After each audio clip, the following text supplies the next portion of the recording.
Hello and welcome to the first episode of the Allo and Ace podcast. I'm Skylar and I'm the allosexual in this relationship. And I'm Jessie. I am the asexual in this relationship. This is a new podcast. We felt that it would be important to have a podcast that associated allosexual, asexual relationships. Yeah, there's a lot that goes into this and there's a lot to talk through. And we wanted to provide a safe space to talk through those things and also help others in the process. One thing that we want to start off saying is that this is our opinions. Yes, it's completely from our perspective and from what we've experienced. And I think that we should also start off every episode with a trigger warning that some of the things that we may discuss could be triggering to asexual people. It could be triggering to allosexual people, to be fair. As well. That's true. Yep. And so listen with a cautionary heart, I guess. I don't know. Yeah, and if you do choose to stay and listen with curiosity, I'd say. Yeah. With that being said, we are coming to you from our bedroom. This is where we record the podcast. So it is going to feel very natural. We're not going to edit everything out constantly. We want it to feel very real. Exactly. I think that it's important for us to have that aspect so that you guys can feel like it's natural, like a normal discussion. So let's take it back just a little bit here. And I just want to say that Skylar and I have been together for 6 years. We've been married for 5 of those years. And it's been an interesting journey, to say the least. We have 6 kids between us. I had 3 and he had 3. And it's pretty chaotic here. But I think we provide a pretty happy, crazy house. I think that we do as well. And one thing that we always talk to our kids about is to have that open mind and to stay in curiosity. And that's something that we practice and preach as well. Right. So I just wanted to get that out there first. But I do think with this first episode, we want to take it kind of pretty far back and talk about our upbringing and kind of what led us to this point now. I do think we probably should give a general description of what asexuality is and what allosexuality is. That's a good idea. I think there's certainly, and we don't want to be exclusive, meaning we don't want to exclude anyone.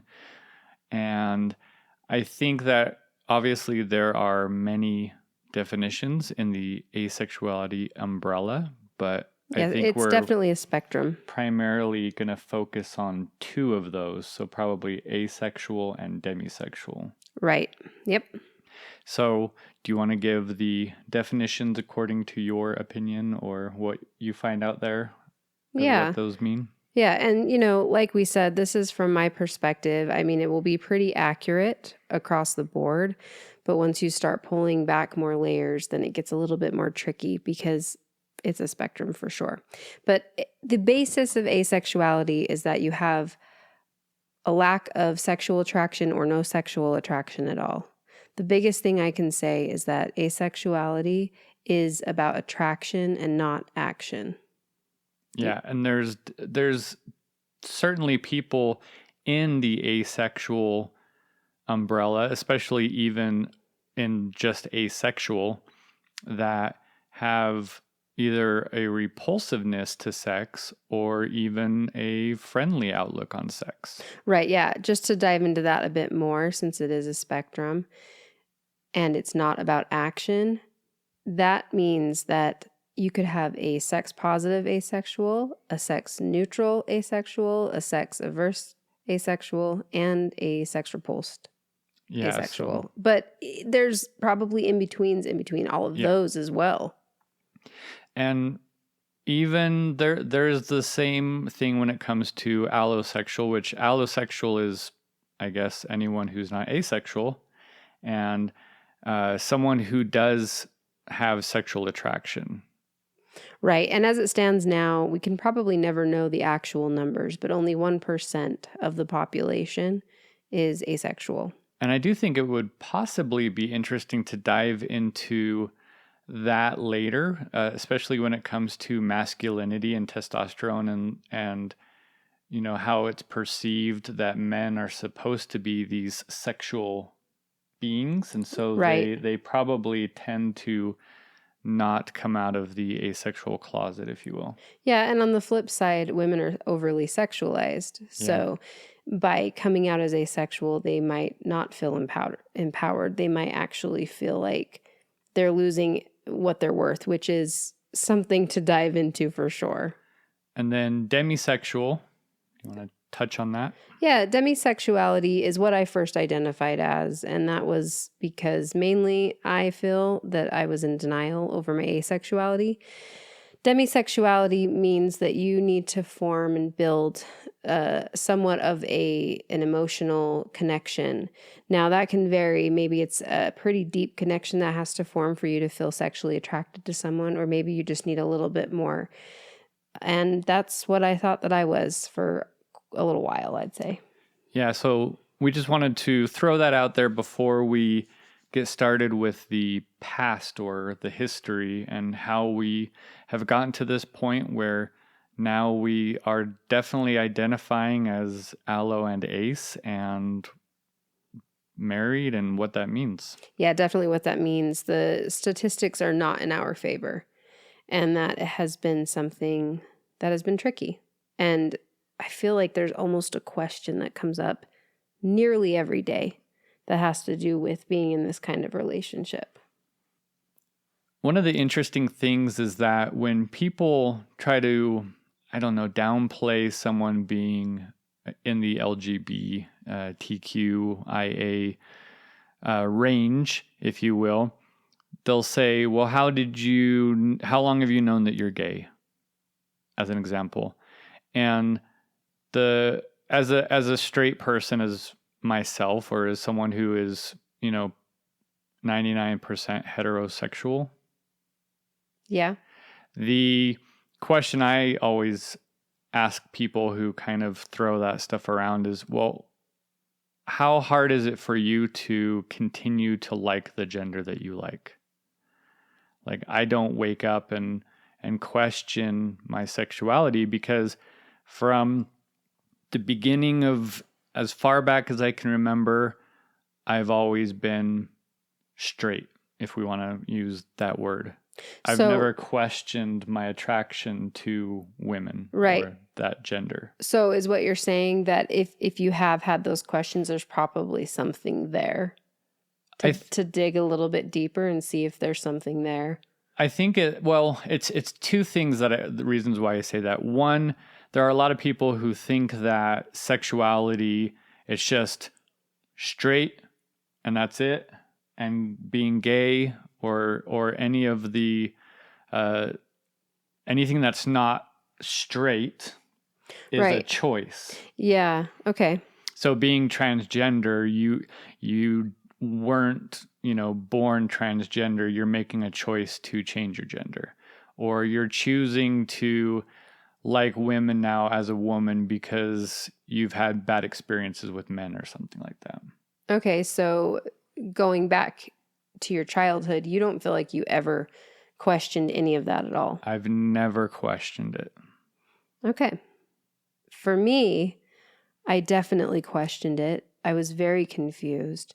And I feel like I noticed that probably around the age of 10 when, you start going through pre-puberty, I'd say. Which we have we have kids at that age, so it's easy for me to look back in 6th grade and know that I was feeling or starting to feel certain things as puberty was hitting.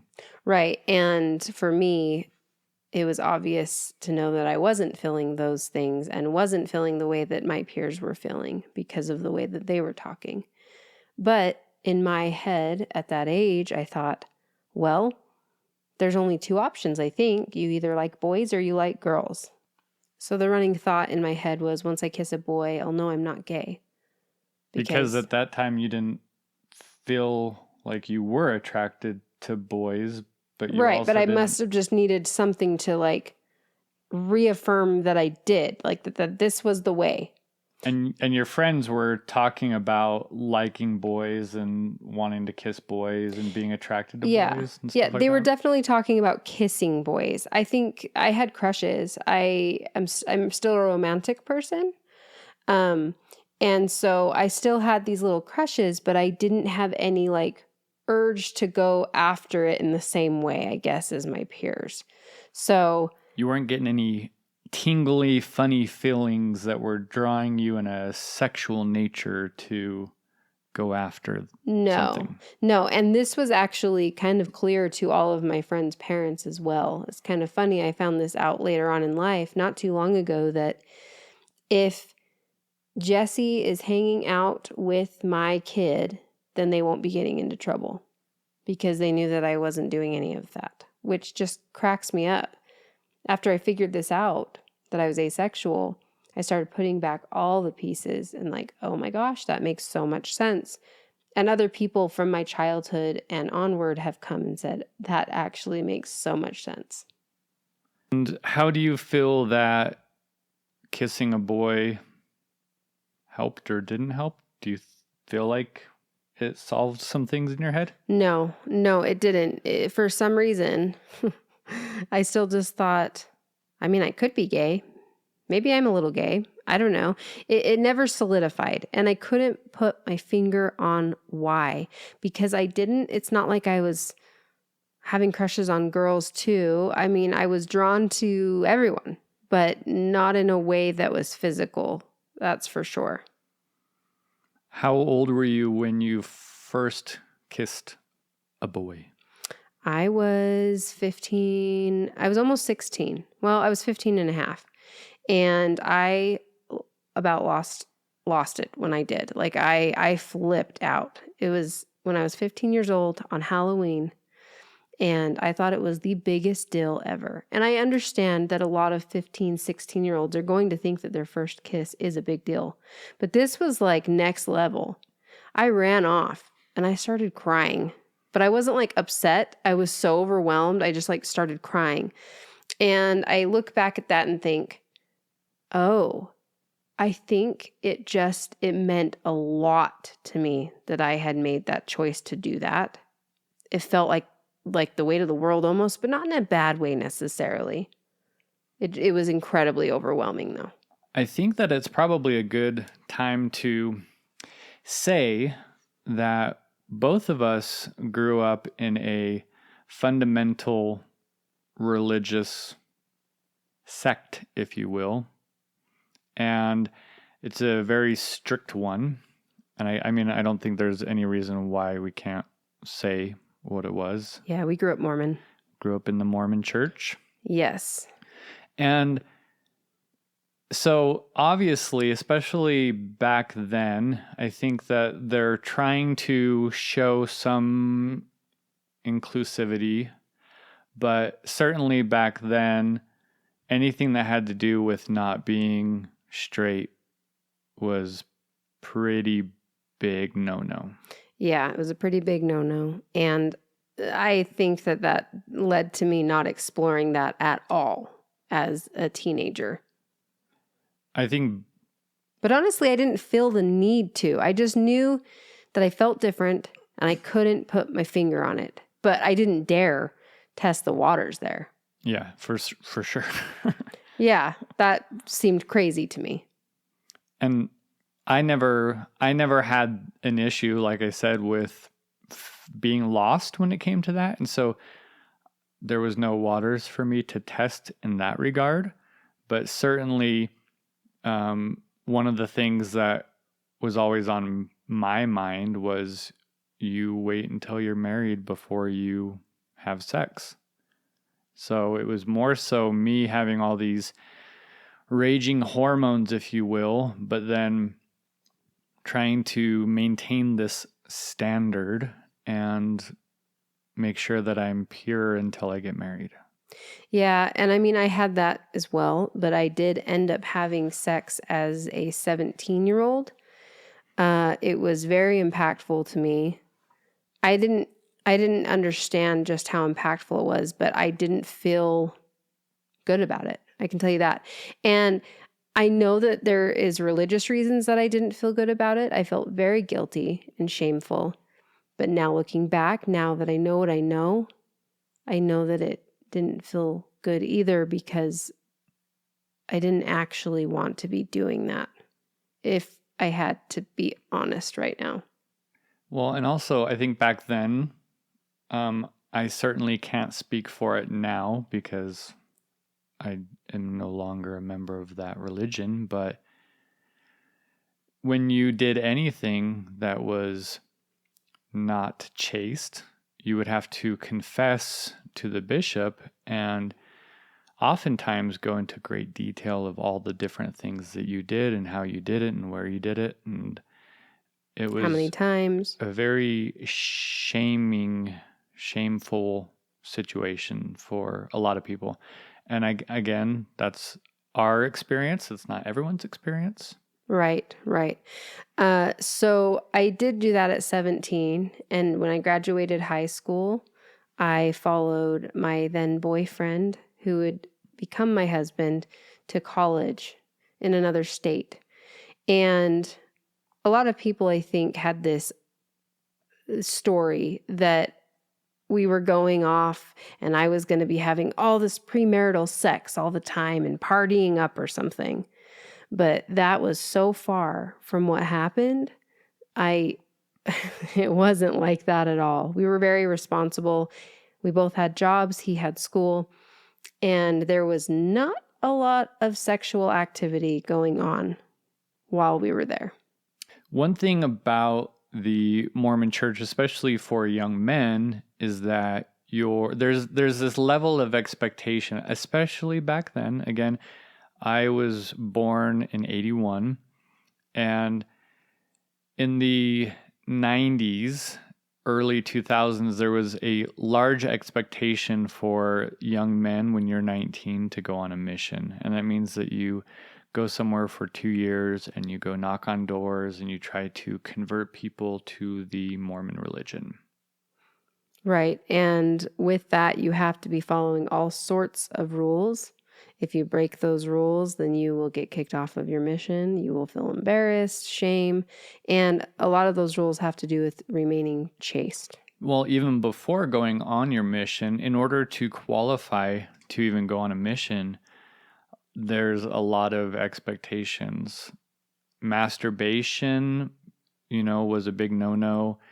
Certainly any oral or sexual activities and sex itself would oftentimes make it so that you were not worthy to go on a mission. And if you didn't go on a mission, you were outcast as the black sheep, if you will. Yeah, and females could also go on these missions, but it just wasn't as much of a focus.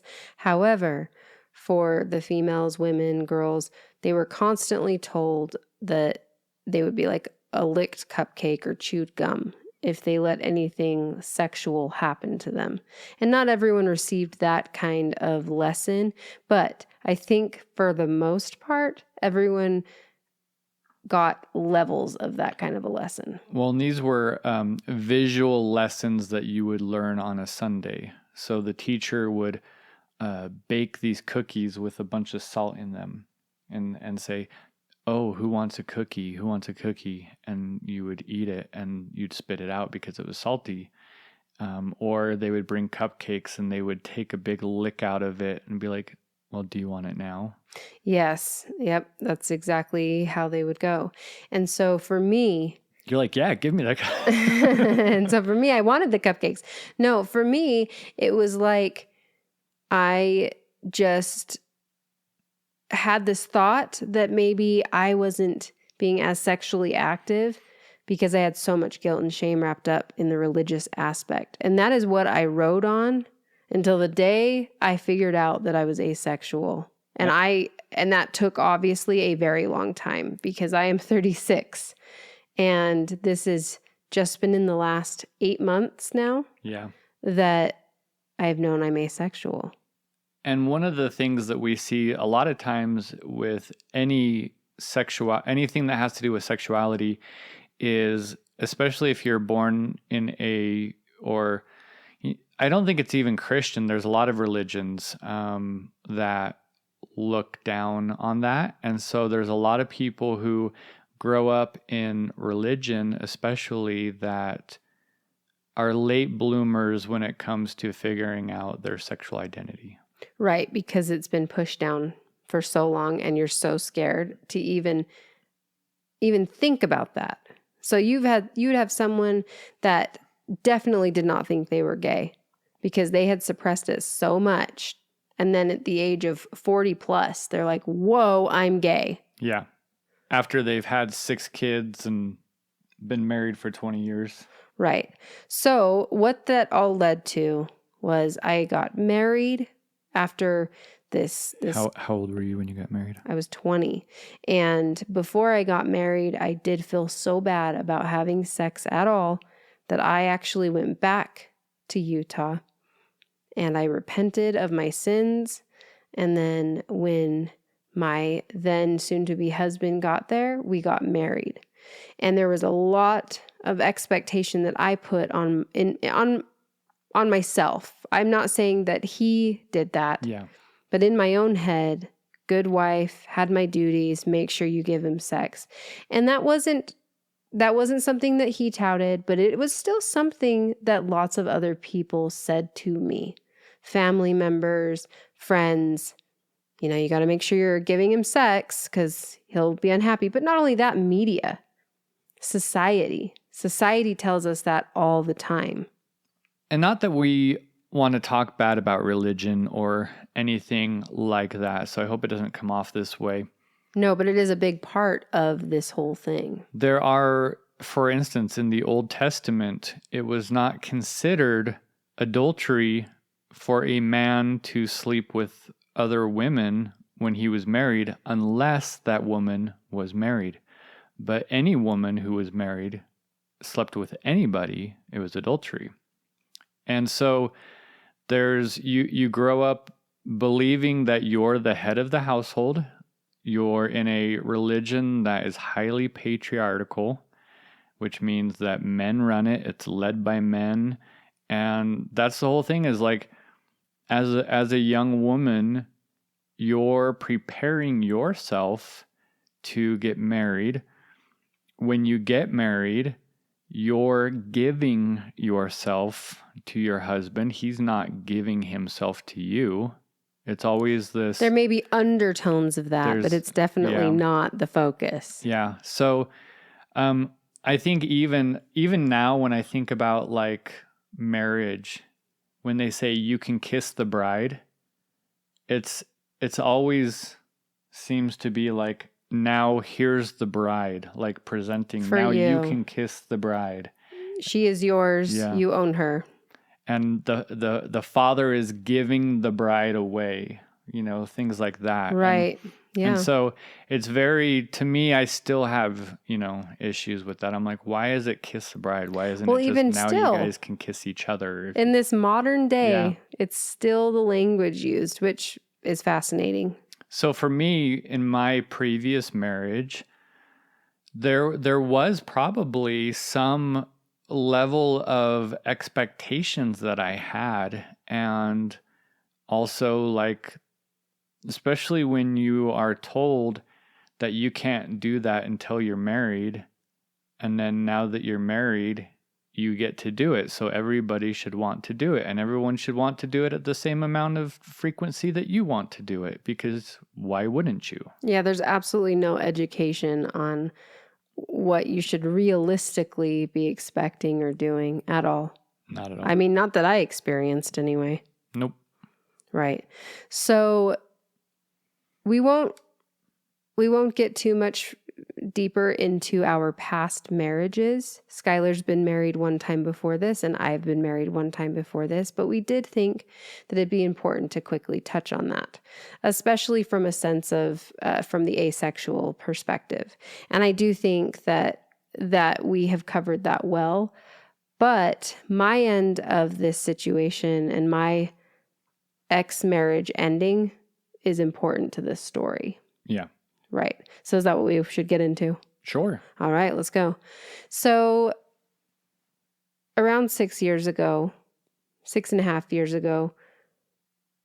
my marriage began to end. And one of the reasons it started to end was because we decided to open our marriage. By this point, we had left our religion. We had become ex-Mormons. And it just sort of happened. The conversation started happening to open the marriage, and there's a lot of people around us that chose to do that as well. And part of that reason is because when you're raised Mormon, you don't experience a lot at all in the dating sense. You don't experience intimacy and sexuality. You know, you get married young and that's it. And that's the only person that you have that with. So it doesn't surprise me at all that a lot of people fall into that category, which there is nothing wrong with that category as long as everybody involved is consenting and no one is getting hurt. Ethical non-monogamy. Right. So we had opened our marriage up, and some realizations happened during that time that we weren't meant for each other. With that being said, I had started talking to lots of different people, lots of different men, and honestly, nothing ever came from any of that. Nothing. Nothing in a serious way. Nothing sexual really ever happened in a real sense. And it's interesting to look back at that knowing that nothing happened when I had all the free range to do whatever I wanted. Do you have any comment on that? I would assume that these people that you were talking to, they wanted to do stuff with you. Oh, definitely. There was a lot of talk happening, but for me at that time, I just kept shying away from letting anything happen in that way.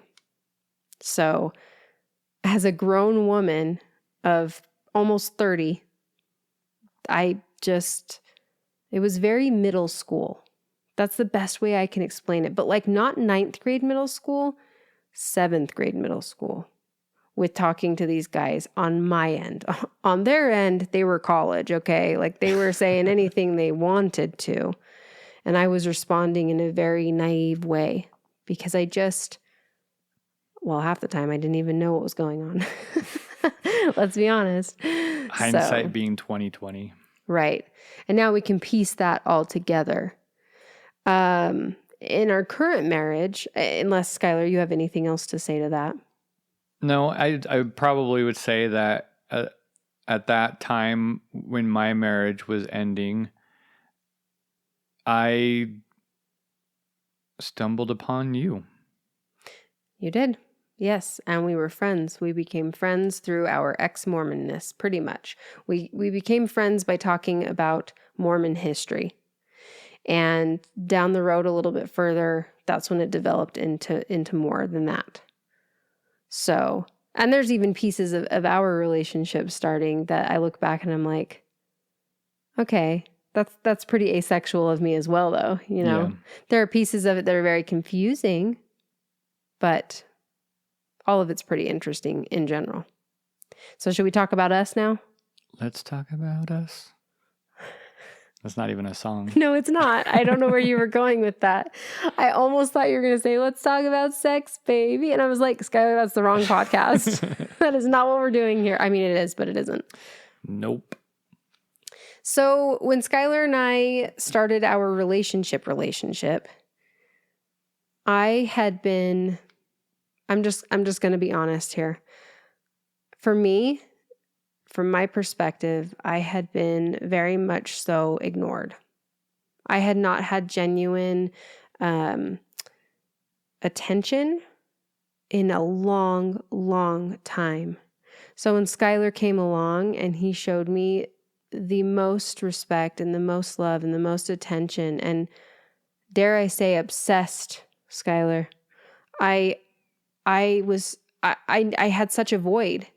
And so we did start our relationship after a time very sexual. because I just wanted to be as close to this person as I possibly could be. And I didn't know this. I didn't know that that's why until very recently when we kind of peeled back the layers. Because before I knew I was asexual, I felt very bad because I started off our relationship very sexual. And now, after a little while, it just went down and down and down and down. And so I just thought, oh my gosh, what's wrong with me? What's wrong with me? I need to fix myself. So the love that we had for each other was cosmic and it was undeniable and there was nothing we could do about it. Yeah, 100%. And I think that, like for me, our relationship wasn't, I would never say that I looked at it as based on sex. No. It was definitely not based on that. Like you were saying, it was just this undeniable, I don't want to use a Rick and Morty reference, but soul bonding. Yeah, honestly, that's exactly what it felt like. It was built off of genuine, true friendship. And we just got each other. Yeah. So, yeah, here we are now. We've been together, like we said, for 6 years. And it's been amazing. I'd say almost 6 years. Yeah, somewhere around there. Who's keeping track, The only thing that has come up between the two of us, really, that's been an issue is me feeling very, very bad that over the last near 6 years, I just have not thought about sex that much. I don't think about it. It's just not even in my head. And because of that, every few months, this discussion would get brought up. And I would just think I was so broken. I'm like, what is wrong with me? Religion has done this to me. I just need to break down these walls. I just have these walls. So I would just try to sexualize myself in any way I could to break those walls in quotation marks. Well, and I feel like there's a lot of I don't want to use the word expectation, but again, going back to that expectation of marriage, if your relationship is wonderful and the emotional connection, because it's often said that women need to have like a strong emotional connection to have a strong sexual connection with their partner. And so if all of that stuff is great and we're not fighting and we're around each other all the time and we're being affectionate, then sex should naturally be happening. Right. So I would use anything I possibly could. I'd say the house is so messy. I'm so stressed. Work is so stressful. And you know what? Those are valid reasons for someone to not want to. Well, and I would say that part of the reason why we didn't really know is because when our relationship started out, you were kind of working part-time. Yeah, I was working loosely part-time. There wasn't a lot of quote unquote stress. Right. And I only had my 3 kids that I was, taking care of, and I had it under control. So it was really easy to either blame it on religious trauma or to blame it on stress in life in general. But every few months, it's like I couldn't blame it on those things. It didn't make sense. So I would just be so sad. I would be so sad. Well, not that I was... I think it's important to notate that I wasn't using getting behaviors. So like when you would be stressed because the house, I would end up doing more to try and like keep up on the messes or keep up on the housework or whatever, to try to like make it so you were less stressful. Not so that I could say, well, you have no reason now, but because you were saying how stressed you were. Yeah, and I was looking for anything I possibly could to fix it. So if in my head I was convinced that it was the house being chaotic, then you didn't want me to feel that way. It would be a natural byproduct of Yeah. you cleaning. My stress would be reduced, and the natural byproduct that would happen would probably be sex. And I'll also reiterate, not that we even iterated to begin with, but we've never had a quote unquote traditional like gender roles in a marriage and No. traditional marriage. No, we haven't. We've always split things very fair. We've always done both. All the things around the house have been both of our responsibilities. So it's not like I would come home from work and like just sit down and do nothing and then be like, I don't know why the house is a mess. No. And to be very clear, it's not like Skylar was sitting there begging me for sex. No. It just so happened to come up every few months because that's when I would realize, oh my gosh, I can go so long without even thinking about it at all and be so happy. Like, be so happy with Skylar. And then it would be a period of time and something light would be said, like, would you want to maybe fool around a bit tonight? And I would be like, well, I don't know. And Skylar would say something like, it's been a few weeks.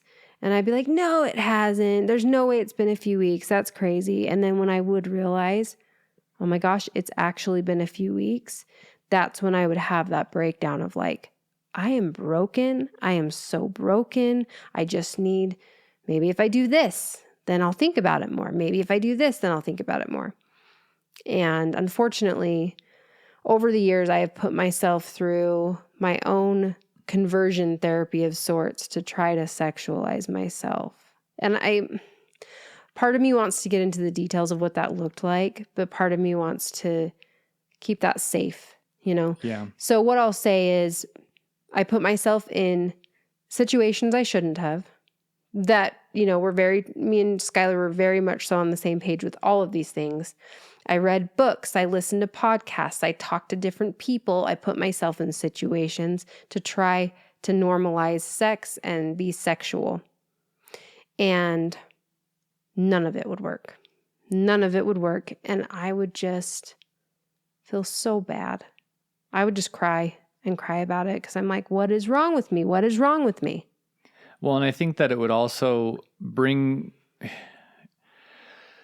you back to thinking that you had walls up because of marriage or because of religion, and you would feel like you were failing as a wife and failing as a partner. Yep. And I just feel bad for Skylar. I'd say, you just shouldn't be with me.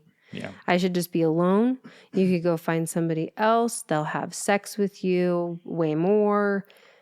And he would be like, that's absolutely ridiculous. I'm like, that's not what I'm trying to get. Like, that's not what I'm wanting.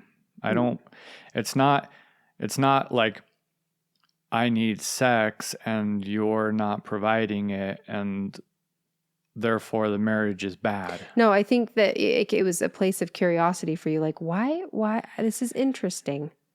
Yeah. I'm trying like, to piece it together. Yeah. Cause there, for instance, there would be like, if I said something or if I did something, like if I, grabbed your butt or squoze a boob or something, like early on, I'll say this now, like I don't condone any of that unless like someone is really saying like, unless you have care. that agreement. Exactly. So I constantly, this is a little bit of a derailment. I constantly see like Instagram posts or Facebook, whatever's, let's be honest, it's mostly Instagram. Where it's like anyone else's husband does this and like the woman like loading dishes and the man comes up behind her and just starts like, aggressively humping her.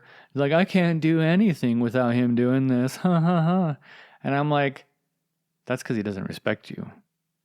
Like, that's the me today, right? Yeah, and what's interesting is that that's controversial for you to say. People get very upset and annoyed with you saying that's because he doesn't respect you.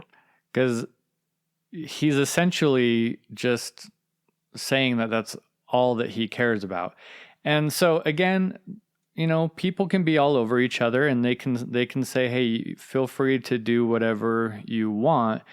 To me, it's when it's non-consensual, meaning Jesse doesn't say, hey, whenever I'm doing the dishes, if you want to come up behind me and aggressively hump me and grind or whatever, and then that's not something that she is wanting or asking for.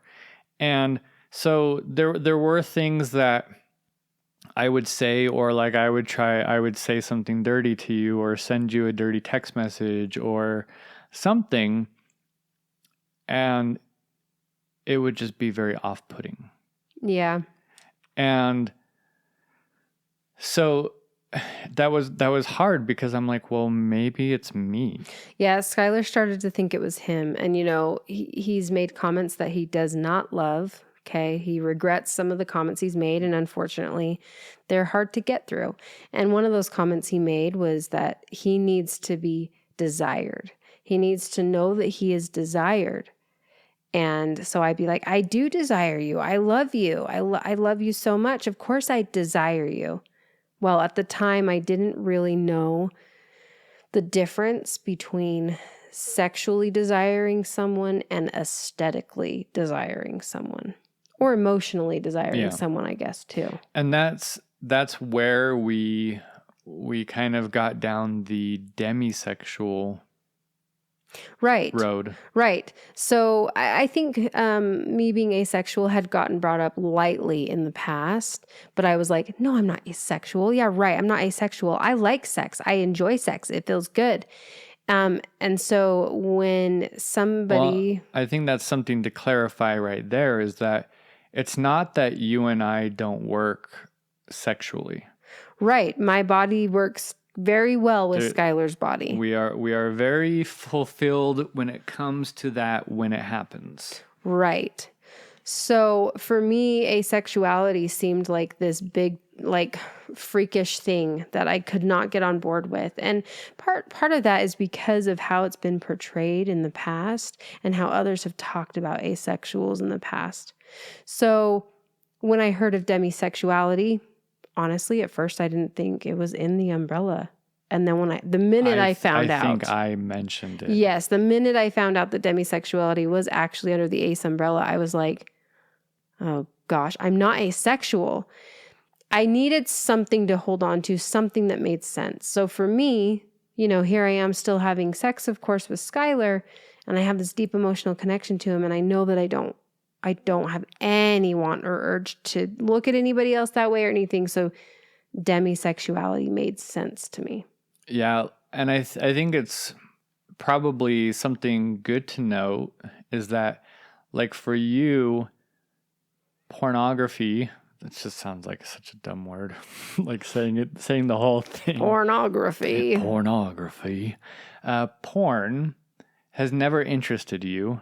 No. And looking at naked bodies, if you will, is not something that has ever like tempted you or whatever. No, it really hasn't. And so the and not to say that they're asexual, like not all asexuals feel that way. Okay. Well, and again, another, I guess, side tangent. Some podcasts that I was listening to at the time with demisexuals, they talked about how they didn't really like porn until they got to know the porn stars like real life, or they would focus on the story of it character. Because they would have to build that emotional kind of connection first before they could get into that porn.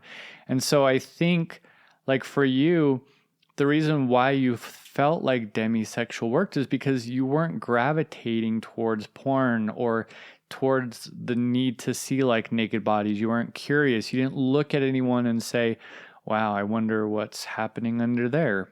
Right. And so for you to be like, but I'm sexual with Skylar, so therefore, because I love Skylar, I'm sexually attracted to him, and that's what you thought. and so I must be demisexual. Right, right. So I went on that for a while. Like, I would say it was at least, I don't know, 7, 8 months maybe. What'd you say? 9 months. 9 months of thinking that. And I owned it, man. I was like, I am demisexual. Yes, it's under the Ace umbrella, but I'm definitely demisexual. It wasn't until Skylar and I put ourselves in a couple more situations, and then a question was asked to me that led down this huge, huge breaking aha moment. So the situations that we put ourselves in, I felt very neutral to, like nothing about it. And with any other regular allosexual person, it would not be something that you would feel neutral about. It would be an exciting thing to be participating in. So it became clear one fine day. It was sometime in August. The sun was beating. Yes, we were in the car, and Skylar said, you're going to start in a few days. Start your period in a few days. Yes. Well, I will preface this. Whoa. Hard S's there, babe. Preface. Hey, Chris. I will preface this. There was something that we discovered that you particularly were enjoying at that time. In intimacy. That yes. you and I did together. Yes. And so it was a thing where I was like, hey, since you have been enjoying this as of late, do you think that you might want to do this? Because you're going to be starting in a couple days. And I didn't like to do anything if I was starting my period. So my response to him was, I don't know. Why would I know that? I'm supposed to know that. I need like a few days to think about this. I don't know if I want to do that. And I'm like, what do you mean? Do you want to do this? Yes, I do. Yeah, he was like, you just choose to do it. That's it. And I'm like, no. That's not how that works. I need to like wrap my head around it. And then I was like, I think you're asexual. Yep. That he literally just came out and he said, babe, I think you're asexual. I don't think you're demi. And I was like, what? And I just kept saying, you're like, that's not what normally happens with people. And he's like, no. Well, I wouldn't say so. I was like, riddle me this. When you're making out, are you forward thinking about the next things that you want to do? Like, I'm making out. Oh, it would be quite delightful to stick my hand on a boob. And it would be nice if my pants started coming off. And we started like touching and pressing. And then we get into the moment and we start doing other things. I'm like, is that what you're thinking about? And I'm like, no, when I make out, I'm thinking I'm making out. I'm going to be making out for a couple more minutes and then it's going to be done. I was like, yeah, that's not normal. And so when you think about it, I'm not saying that like every man or woman is for that forward thinking every time. That's certainly not the case. But I do think that when two allosexual adults that have been sexually active are making out, they are typically forward thinking in some degree or another. Is this going to lead to more? There's typically only one reason for two of age people making out. Yeah, but isn't that part of the problem? Because then it becomes an expectation if you choose to make out. It's not so much an expectation. It's so much that's like, it just happens. Like, it's called foreplay. But to me, it doesn't just happen. And also, Exactly. I think I can't speak for all women, but I think a lot of women don't want to make out with their partners because they think it has to lead to that. That is certainly true. I'm not trying to insinuate that it should every time.